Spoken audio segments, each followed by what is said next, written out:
Nabi SAW memerintahkan pada saat itu agar seluruh pasukan muslimin duduk ke tanah. Unta-unta kuda yang ada tadi 68 ekor unta dan 2 ekor kuda disingkirkan semua ke belakang. Jadi cuma pasukan manusia saja dan mereka suruh duduk. Ini orang-orang Quraisy bingung, tidak pernah lihat seperti ini. Mereka biasanya teman-teman sekalian, cara orang Arab dulu kalau berperang, mereka menyerang nih, menyerang. Yang musuh itu punya kewajiban bertahan, tangkis serangan itu.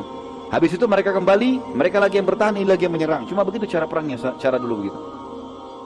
Maka mereka bingung, ini strategi apa nih? Kenapa kok dulu di bawah gitu? Bagaimana cara diserangnya? Dan Quraisy pada saat itu sempat bingung, dan ini apa ini, strategi apa? Nabi SAW bersabda, biarkan mereka menyerang lebih dulu, bila kalian didekati maka lawanlah mereka. Bila kalian diserang dengan anak panah maka berlindunglah di belakang perisai-perisai kalian. Begitu saja ya. Dan baju-baju besi kalian.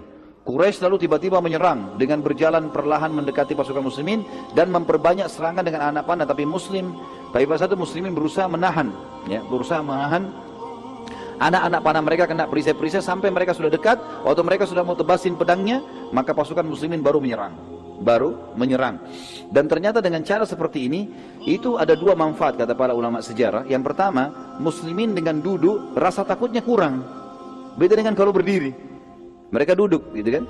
Kemudian yang kedua, mereka pada saat menangkis serangan-serangan musuh itu akan memberikan motivasi ke mereka, ternyata kita tidak terbunuh nih.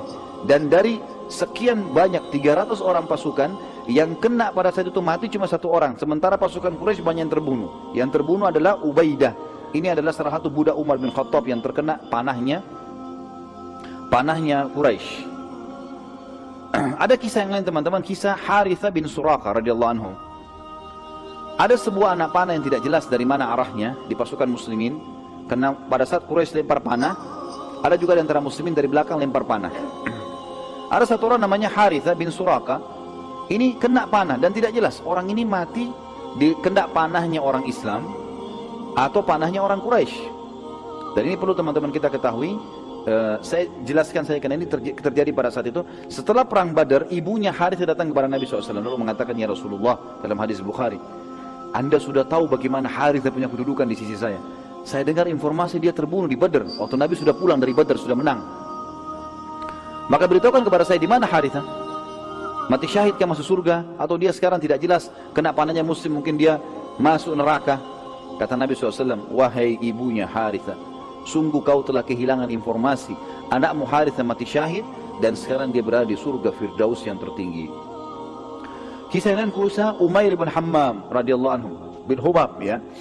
Saat pasukan Quraisy mulai menyerang, Nabi SAW memerintahkan sahabat. Jadi waktu sudah menyerang, mereka diserang oleh muslimin, mereka mundur. Atur lagi strategi mau menyerang muslimin. Waktu mau menyerang yang kedua kali, Nabi SAW kembali mau mengatur pasukan. Jadi begitu zaman dulu mereka masih bisa mengatur strategi perang. Diatur perang. Lalu Nabi SAW memerintahkan sahabat untuk menyerang pada saat itu terlebih dahulu. Maka para sahabat berusaha menyerang pada saat itu. Dan Nabi SAW kembali ke kemah untuk sholat dan berdoa untuk menang kaum muslimin. Dan beliau bersabda pada saat itu ya, waktu pasukan sudah mau disuruh menyerang, kata beliau, sekarang kalian yang serang lebih dulu. Jangan tunggu lagi dengan duduk, ini serangan yang kedua. Tapi ingatlah, ada pesan penting, ada wahyu datang. Dalam hadis Bukhari Muslim kata Nabi SAW, demi Allah, tidak seorang pun dari kalian terbunuh di sini dalam peperangan ini. Sekarang kalian nyerang nih, terbunuh, kecuali pasti masuk surga yang luasnya seluas langit dan bumi. Salah satu sahabat Nabi yang bernama Umair bin Hammam radhiyallahu anhu berkata, lagi pegang kurma berapa butir, dia mengatakan, bakhin ya Rasulullah, indah sekali nih ya Rasulullah, indah sekali, ulangi ya Rasulullah. Kata Nabi SAW, demi Allah, wahai Umair, disebut namanya dia, tidak seorang pun dari kalian terbunuh dalam peperangan ini kecuali ia pasti masuk surga yang luasnya seluas langit dan bumi. Umair bilang lagi, bakhin ya Rasulullah, indah sekali ini. Orang Arab bisa mengatakan kalau itu bakhin gitu kan. Maka Nabi SAW mengatakan, kenapa engkau katakan itu? Kata Umair, ya Rasulullah, aku hanya tinggal menghadapi orang-orang ini, Quraisy, dan aku terbunuh ditusuk oleh mereka, lalu masuk surga seluas langit dan bumi. Kata Nabi SAW, iya. Kata Umair, itulah sebabnya saya mengatakan bakhin ya Rasulullah. Maka Nabi SAW mengatakan, siap-siap, takbir, seranglah. Begitu Nabi SAW takbir, sahabat takbir, serang. Umair ini pegang ada kurma 2 butir di tangannya. Pasukan lagi menyerang. Dia bilang di dalam riwayat Bukhari, demi Allah, bila aku harus menunggu menghabiskan kurma ini masih lama. Innalah hayatun tawila. Dilempar butiran tersebut lalu dia masuk menyerang sampai dia terbunuh mati syahid. Kemudian ada kisah yang lain teman-teman sekalian. Waktu itu terjadi peperangan kecamuk, turunnya malaikat. Nabi SAW lalu kembali ke kemah dan peperangan pun berkecamuk. Sementara Nabi SAW berdoa, tiba-tiba saja beliau ngantuk, berat dan tertidur. Sekejap. Dan sekejap, ya, Abu Bakar melihat Nabi SAW lagi peperangan kecamuk ini. Nabi tadinya serius melihat. Dan pada saat itu tiba-tiba beliau terkaget. Baru berapa detik kalau kita sekarang terbangun. Lalu beliau tersenyum. Dan Abu Bakar pun bertanya, wahai Rasulullah, kenapa anda tersenyum? Kata Nabi SAW, bergembiralah wahai Abu Bakar. Abu Bakar berkata, apa berita gembira itu ya Rasulullah? Abu Bakar bertanya, apa berita gembira itu ya Rasulullah?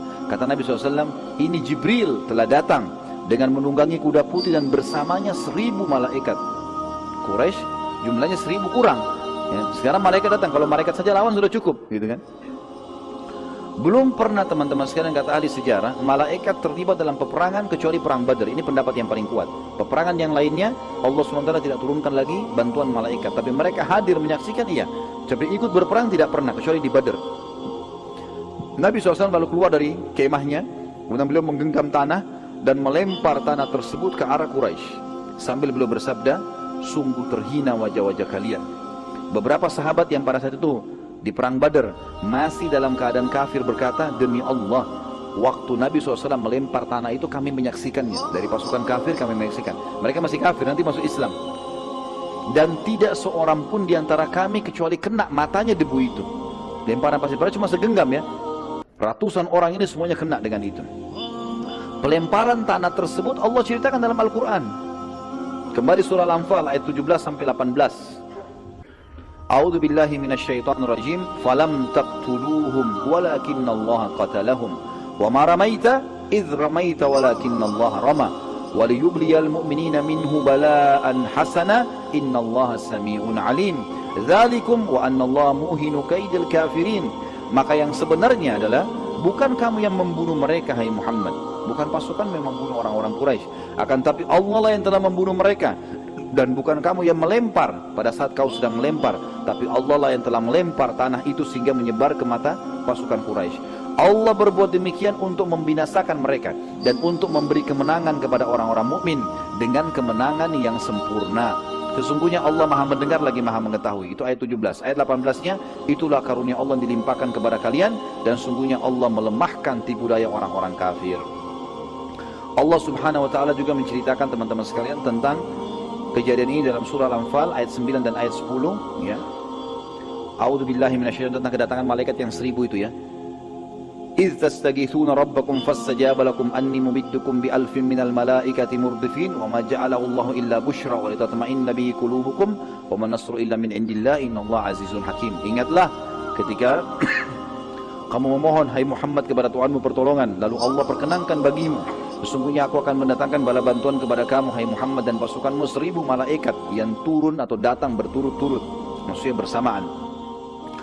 Yang ayat 10-nya, dan Allah tidak menjadikan mengirim bala bantuan tersebut melainkan sebagai kabar gembira dan agar hatimu menjadi tentram karenanya, dan kemenangan itu hanyalah dari sisi Allah, sesungguhnya Allah maha perkasa lagi maha bijaksana. Kita masuk ke yang lain teman-teman, kisah Hudzaifah ibn Yaman radhiyallahu anhu. Ini kalau kita mengikuti sampai subuh loh, nggak selesai. Ini panjang kisahnya. Nabi SAW memerintahkan agar muslimin tidak membunuh Abul Bukhturi karena ia yang telah membatalkan pemboikotan terhadap Nabi SAW dan Bani Hashim juga Bani Muttalib. Masih ingat Abul Bukhturi? Dia salah satu dari sekian orang, 6-7 orang yang berkumpul untuk merobek ya surat yang ditulis oleh orang-orang Quraisy untuk memboikot Nabi SAW. Abu Bukhturi punya jasa. Hadir di perang Badar, Nabi SAW mengatakan jangan bunuh Abul Bukhturi. Kalau temui dia hindari saja, jangan ada yang membunuhnya. Pada saat itu juga Nabi SAW melarang untuk membunuh siapapun dari Bani Hashim karena mereka ikut berperang terpaksa. Terlebih lagi Bani Hashim sudah banyak yang pulang. Tinggal dari Bani Hashim beberapa orang, diantaranya Abbas. Maka kata Nabi SAW, terutama Abbas, pamanku jangan ada yang bunuh. Karena dia keluar membenci, tidak suka. Nabi SAW tidak larang kalau ada di antara muslimin mungkin yang menyerang Abu Lahab, paman Nabi, tapi kafir memang. Abbas tidak berbeda, membenci itu, tidak suka, tapi dia terpaksa.